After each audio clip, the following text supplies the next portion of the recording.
Well, hello there and welcome to this episode of the Terri Cole Show. Then I'm going to start with a question. First of all, did you see last week's show? So that was on Identify and Manage Abuse Enablers Part 1, because this is Identify and Manage Abuse Enablers Part 2, where I'm going to be giving you some boundary scripts to go along with the management piece.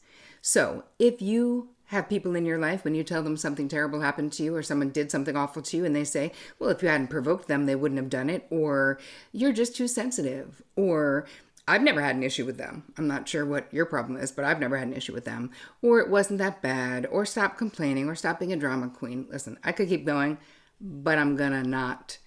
So, in today's episode, as a continuation of last week's episode, I'm going to be recapping the common tricks and justifications that abuse enablers use. If you haven't watched part 1, you might want to go do that, because this is part 2 of a 2-part series on abuse enablers.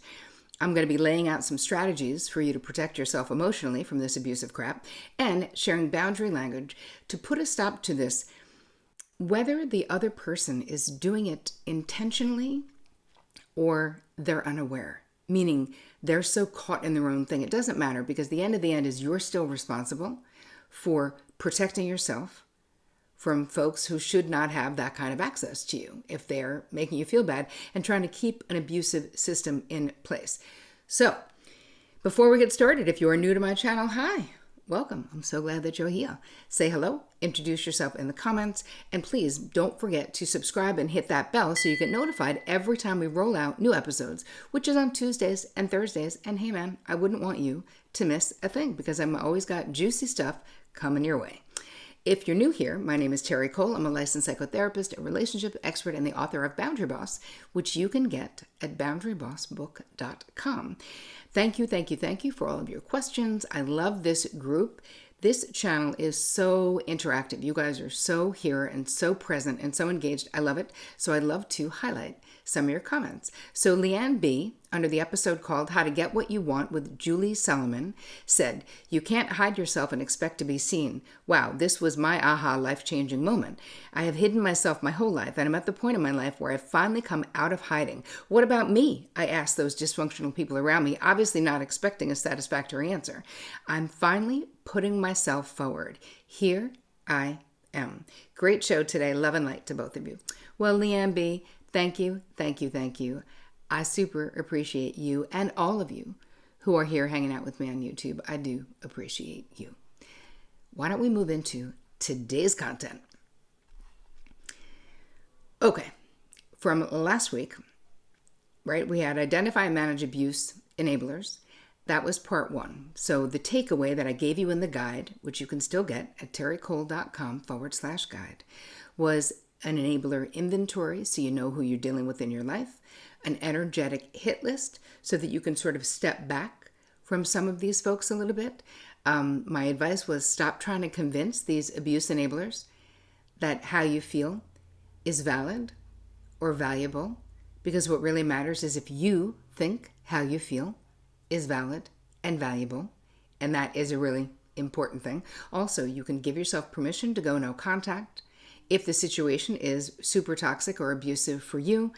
And you really do have to focus on your own healing, your own mental wellness, your own safety, right? We can't make ourselves super vulnerable to emotionally unsafe people. It's just not good. I did a whole thing on emotional untrustworthiness. Feel free to go watch it if you're unsure of what it is. So, summary of the last week's episode was basically, the reasons why people will tell you that how you feel doesn't matter when someone acts badly. The person has, they had a horrible childhood. They want you to stop complaining. They are minimizing what you're going through by saying it's not that bad, you're being a big baby. Saying what I said at the top, I don't know, they seem fine to me. I'm not sure what the hell your problem is. And another thing that is so painful is someone being like, you took it the wrong way. That's not how they meant it. You're like, how the hell do you know how they meant it? Like, there's something so very specific about this type of enabling bad behavior, but it's so painful when you're on the receiving end, when you're going to someone for comfort, and instead of comfort, they're blaming you like saying, you deserve it. So there can be a tendency for people to say the bad advice that we get in this situation from the enabler is be the bigger person, which really, what does that mean? Make yourself small to keep the abuser feeling comfortable. I actually had a client whose mother enabled the father's abusive behavior by saying, we raised you in the church, and if you were a good churchgoer, basically a good Christian, you would forgive and forget and never hold grudges. You would never bring it back up. You wouldn't have anger. You're like, okay, well, that's 100% unrealistic and using guilt and manipulation. And I had another client whose father said that if she didn't put up with her mother's abuse, if she called out the mother on the abuse, that she was going to make the mother relapse as an alcoholic. So this client went through her life basically walking on eggshells, feeling that she had the power to make her grown mother, she was 6 years old, that she had the power to make her mother relapse. I mean, it's just abuse. Like, it is. It's just emotional. It's a horrible thing to put on a kid. And I had a client whose abusive husband would say, oh, it's easy to blame everyone else for your problems when you're unhappy. You just like to blame other people. No, actually, and she would be complaining about something very specific that he had done. But it's a way of like generalizing and minimizing. And our natural instinct can be to want to change their mind or to fight back. But what I'm going to teach you in this episode is going to be a little bit different. We're going to be a little bit more strategic. So if any of these phrases sound familiar, you're too sensitive, if you wouldn't have said, if you wouldn't have done, that person meant well, let it go, get over it, stop living in the past. They didn't mean it that way. It was just a joke. That's another one. People being hostile as hell and then saying it's just a joke. And I like to think that it's not a joke, because if it were an actual joke, we'd both be laughing, mother effer, right? But we're not. Only you're laughing or sneering or whatever you're doing. But I can't stand that it's just a joke thing when someone says something passive aggressive. And then there's all the religious stuff that comes along, right? The Bible says to forgive unconditionally, don't hold grudges. You're not a good, pious person if you are complaining about abuse. These are manipulation tactics. These are mind games to keep the system in place. But we need to be proactive. So if you haven't already done the abuse enabler inventory from the last episode, you got to do that. We're going to need that because you need to know, and you probably already know, who the players are in your life. Who are you having this experience with? It's not everyone. It's specific people. But here's the thing. It doesn't have to just be family or friends or a partner. It could happen at work. It could happen in any relationship that you have. So I want you to really think about what that is. So we're going to create scripts, right? We got to think about the situation. So when you go through the inventory, you named who the person is, what they say, if you try to share something with them that they don't like, what is the language. So we kind of have the players, and we need to know now that you know that, how can you proactively approach this person? And keep in mind, if the person is a diagnosable or diagnosed narcissist, probably none of this is going to work. So this is more for the enablers who are trying to keep the abuse in place, as opposed to, because trying to confront a narcissist, if they actually have narcissistic personality disorder, as I teach you in the Boundary Boss book, I put narcissists and other different mental health diagnoses and behaviors, difficult personalities, into a chapter called Boundary Destroyers. And in that chapter, I'm basically giving you the basics of the most common manipulation tactics that are used by these folks. And if you are not manipulative in that way, it doesn't even enter your mind that someone would act that way. It really doesn't. You're like, who does that? When people find out, my therapy clients are like, oh my God. So that's something that if you know that you are dealing with a narcissist, and I will drop a few of the top ones in the guide for this one, terricole.com/guide. So, gaslighting, even love bombing is a manipulation tactic to get what they want from you. So you want to be aware of who you're dealing with. If you're dealing with a narcissist, most likely the way that we are creating proactive boundary success scripts most likely will not work because they're not reasonable. They can't have compassion for you. So with a script, you're going to decide before the next time you talk to this person, because I'm definitely not someone who feels like we should just be like cutting everyone off all the time, like immediately, right? We have to at least try to get our needs met. We have to try to create boundaries as long as it is safe to do so. So think about, when is the best time to talk to this person? If the person says, oh, what's going on? Let's just say it's your mother. You can say, hey, I'd like to make a simple request. I want to tell you something that's going on, but that you listen about what I'm sharing with you without giving me any input, because what I really need is a compassionate ear. Now, when you first start using boundary language, and don't worry, you guys, all of the language I'm talking about in this show is going to be in the downloadable guide, terricole.com/guide. It might feel weird to you when you start doing this. Like, oh, can I really say that? Well, you can, for sure. And they may not respect the boundary the first time. They may still, because you're in a dance, right? We have these ingrained behavioral dances that we do with people. So expect that you're going to probably have to say this more than once.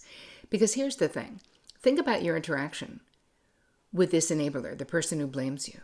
You probably haven't had a boundary conversation with them. You've probably just been in it with them, like on the dance floor of acting out this dysfunctional behavior, this dysfunctional dynamic.